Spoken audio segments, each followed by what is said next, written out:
প্রিয় নগরবাসী এবং প্রিয় সাংবাদিকবৃন্দ, আমরা আজকে এখানে সাংবাদিক সম্মেলন করার উদ্দেশ্যে দাঁড়িয়েছি।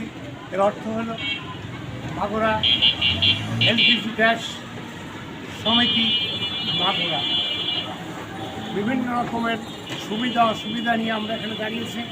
প্রথম অসুবিধা হলো সরকার এবং কোম্পানির সাথে দামের সমন্বয়, যার কারণে আমরা মাগুরা সাধারণ মানুষের মাঝে গ্যাস বিক্রি করতে পারতেছি না। দ্বিতীয় হচ্ছে প্রশাসনিক কর্তৃক নানান ধরনের হয়রানি। দ্বিতীয় হচ্ছে কোম্পানি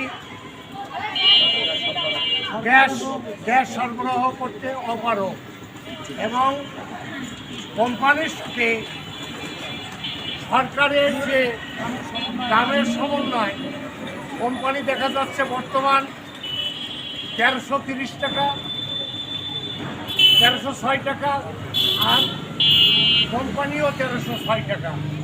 আজকে আমরা যারা রিটেলারদের গ্যাস দেবো 1306 টাকা, তারা কত করে বিক্রি করবে? মিনিমাম সেই রিটেলারের 50 টাকা লাভ হতে হবে, আরও মালিক যে ডিলার তাকেও 50 টাকা লাভ হতে হবে।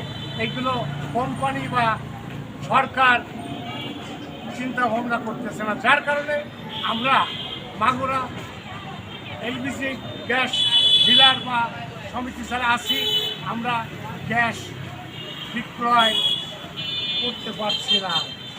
সরকার বা কোম্পানি যদি এর নিরসন না করা পর্যন্ত আমরা এলপিজি গ্যাস বিক্রয় বন্ধ রাখবো। এই বলে আমার সংক্ষিপ্ত কথা শেষ করছি।